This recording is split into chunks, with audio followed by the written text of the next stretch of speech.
State regime media, which calls itself Fox News, was in a full collapse on live TV as Donald Trump's catastrophic war in Iran continues to spiral out of control and bring down his presidency. In the latest UMass Amherst YouGov poll, Donald Trump's approval was only 33%, the lowest in presidential history. So Fox propagandists like Laura Ingraham are trying to cope and come up with excuses for the collapse of Donald Trump's presidency when they did everything in their power, used all their propaganda tricks to try to prop it up. So last night, Laura Ingraham was like, we have a lot of questions we need to ask. Like, who were the people who were giving Donald Trump this information before we invaded Iran? Who gave Donald Trump the briefings, or did they brief him at all? So Laura Ingraham trying to shift the blame to what people like Pete Hegseth and people like the chairman of the Joint Chiefs of Staff and others, but not your dear Donald. When of course this is Donald Trump and Netanyahu's disastrous war in Iran. Here's what Laura Ingraham was saying last night. Let's play this clip. We still have a lot of questions. For instance, was the president fully briefed about the risks of all of this from the beginning? And was he then able to take it all in and understand the complexity of this, how complex it could actually get, and further possibilities of casualties or other damage, the difficulty of dealing with these people? Or was he told this would be relatively quick in and out? And folks, her cope fest continued. Laura Ingraham was also saying, but didn't we, not want regime change? Wasn't Donald Trump's whole pitch no more Middle East wars? And wasn't that what he was telling the voters? She's like, I'd like regime change. It would be lovely, but we're kind of stuck in the Strait of Hormuz. It would be lovely? What kind of deranged things are they saying? But watch what she says here. Here, play this clip. Well, for sure, Congressman, but you just threw in regime change. Like if President, that would be phenomenal. Obviously, it would be great. But we don't even have the strait fully open yet for safe passage of all these tankers. So, I mean, that wasn't what the American people thought they were getting with President Trump when they elect him, was someone who wanted regime change in Iran. We wanted to eliminate them as a threat.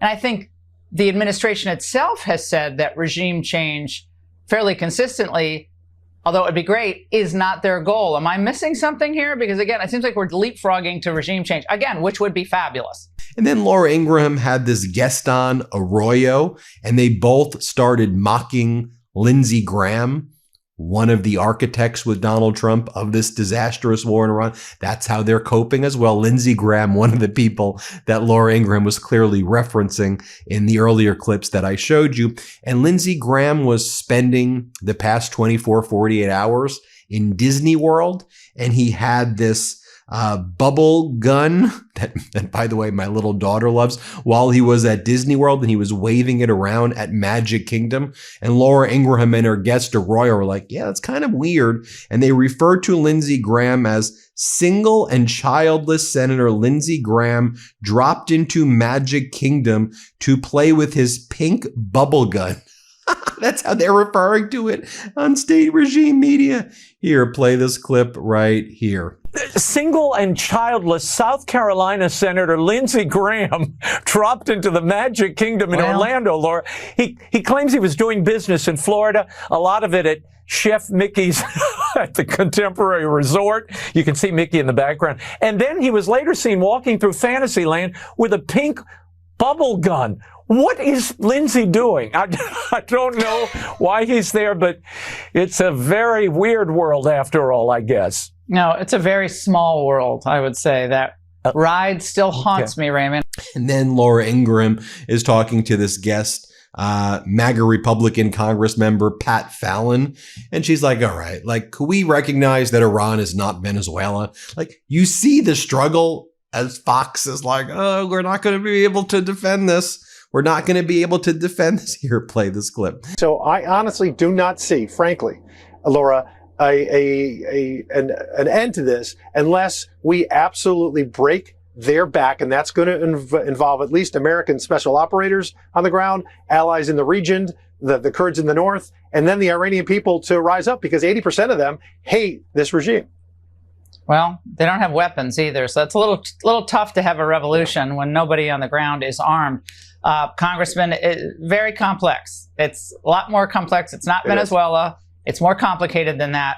But the idea that this is a quagmire, I heard that and I spit out my coffee. I was laughing. Sorry. I mean, this is ridiculous. But questions, risks, but not a quagmire. So knock it off.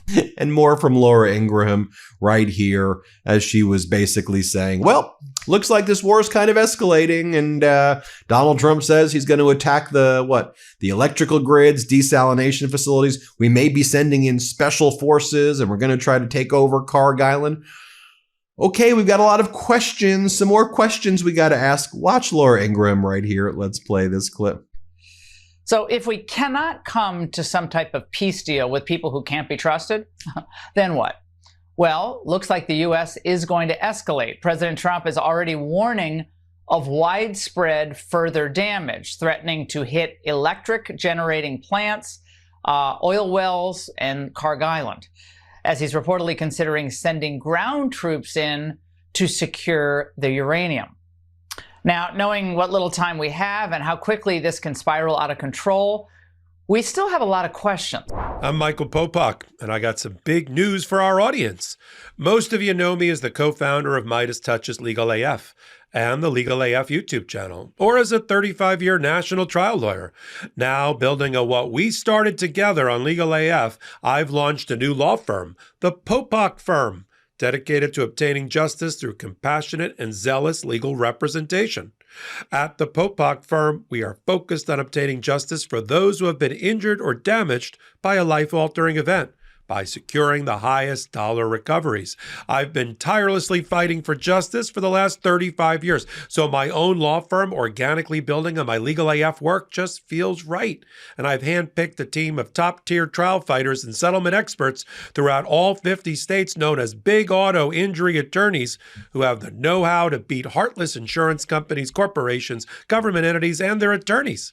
Big Auto's attorneys working with my firm are rock stars in their respective states and collectively responsible for billions of dollars in recoveries.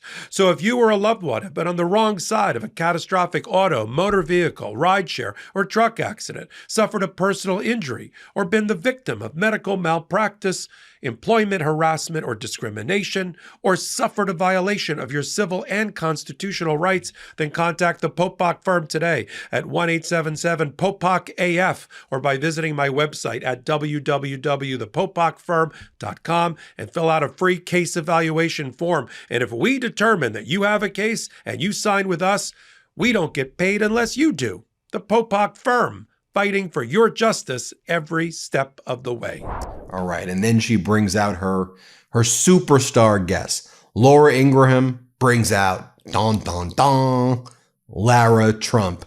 And Lara Trump's like, all right, we're fighting for freedom right here. That's what this is all about. Like when the United States is bombing elementary schools in Iran and killing 165 little girls, or on the first day we also bombed a gym and killed dozens of little children, or when we're bombing Tehran University, or when Donald Trump and Pete Hegseth say we loiter over Iran and bring death and we destroy electrical grids and desalination water facilities and we go after all of your steel plants. We are protecting freedom. Clearly, this is about freedom. That's what they're going with. Those are the tropes that they're throwing out there. That this is about freedom. Oh, okay, sure. Here, play this clip of them. Here they go. You know, these men and women, Laura, have put their lives aside. They've pledged an oath to protect the United States against enemies, both foreign and domestic. They are fighting for freedom. They are fighting against oppression and tyranny. Of course, this individual has no idea what that means. And he's obviously insulted he's a every former single military member officer. of our United Laura, States he's a military. Yeah, sorry, it's he's crazy. a military officer. He does. Presumably, he does know what it means, but he's still called under Pete Hegseth and President Trump basically a Gestapo. That's basically what he's saying. That's how far the left has sunk. their level of Trump derangement syndrome knows no bounds. They can't help themselves. And when they can see very clearly that these men and women are doing their duty to our country and they're serving all of us so well, that's what you get from these people on the left. But probably we should expect nothing less. Laura, low IQ, as your father-in-law would say. I don't know. And more Fox collapsing on live TV. You have, Greg Gutfeld and one of the other Fox hosts. They're saying, look, we know that Donald Trump's poll numbers are very low, but he doesn't care about poll numbers. What's actually this is what Fox was saying.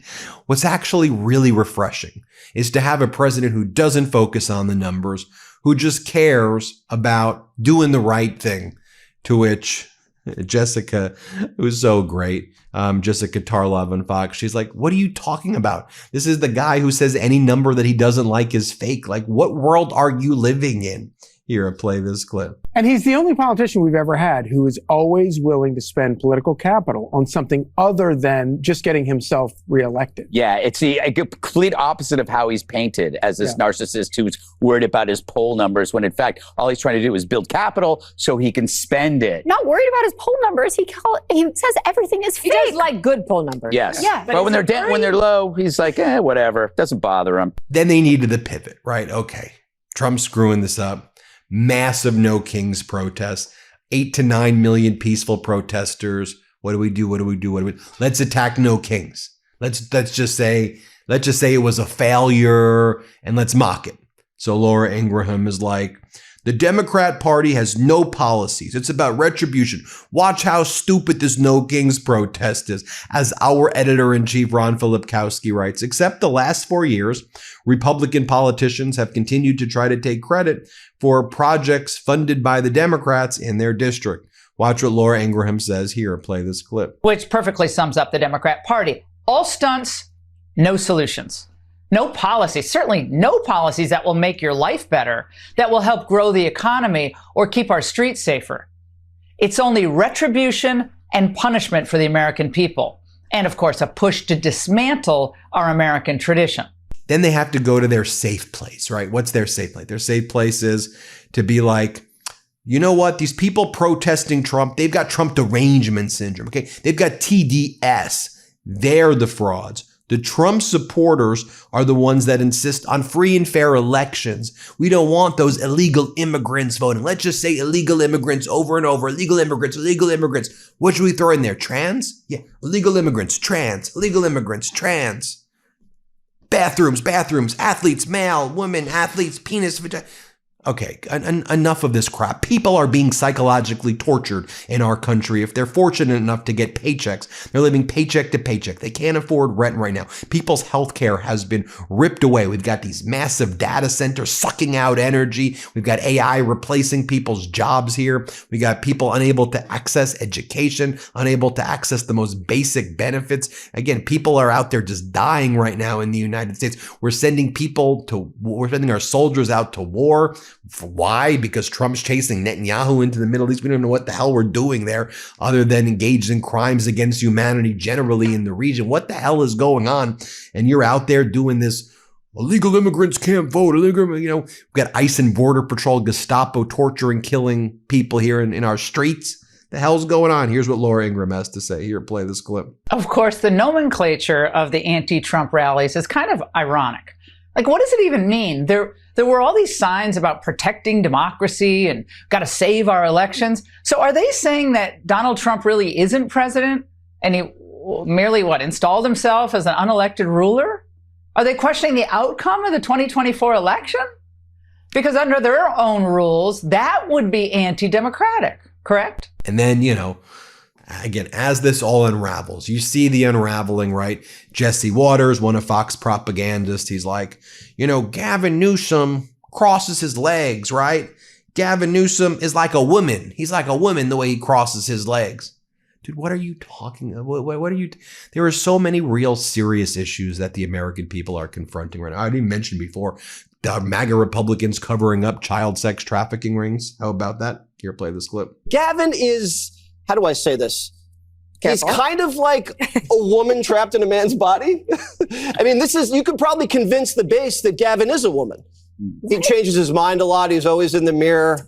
He's always crying. He's crossing his legs constantly. I think they could buy that. By the way, even though this isn't a Fox clip, even James Comer yesterday on CNN, James Comer, the head of the House Oversight Committee, even he admitted that Trump's DOJ screwed up the Epstein investigation. I know it's not a Fox clip, but I want to show it to you. Here, play this clip. We've already deposed several of them, and I'll name a name right now, Lex Wexner. We deposed him for several hours. That was a bipartisan deposition. The Democrats and Republicans both grilled our staff attorneys who were professional deposers, grilled Mr. Wexner, and we've released those videos. And, he either couldn't recall or claimed he wasn't that close with Epstein. That's counter to what everything in the documents would suggest.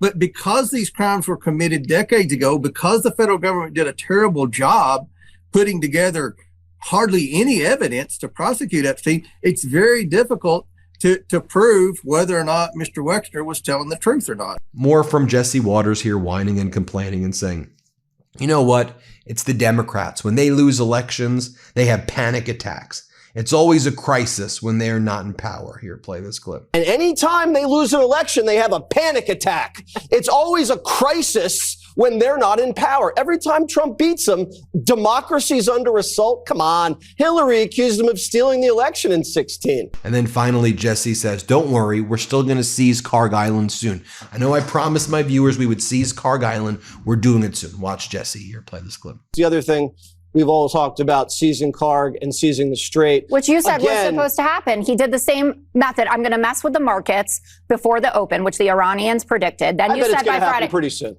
I bet you it's going to happen pretty soon. Great. One way or the other, More it's going to be open. So they're going to have to go in, and then they're going to have to hold that territory. You're right. They'll have to hold Carg or hold the coastline, and that's just the way it's going to be if you need to achieve the mission. You are right, though. I mean, the Iranians do have thousands of drones still. They still have 100 of missiles, and those can sometimes get through air defenses, although the air defenses have been 90% effective. Zelensky's going to backfill some of those defensive systems. That's great. But here's the deal. Once you take Carg, it takes their queen off the chessboard, and then you can really negotiate from a much stronger position. The next 2 weeks, we'll probably see the most dangerous and decisive action of the war so far. And I can just pray it goes well. I think I can speak for myself that I pray it goes well. There you have it, folks. I told you they were in full collapse mode. I told you. Hit subscribe. Help us get to 7 million subscribers. Thank you all so much for watching. We're grateful for you. We appreciate you. Hit subscribe. New Meidas merch. Head to store.MeidasTouch.com today and get yourself the best pro-democracy gear and show your support. That's store.MeidasTouch.com.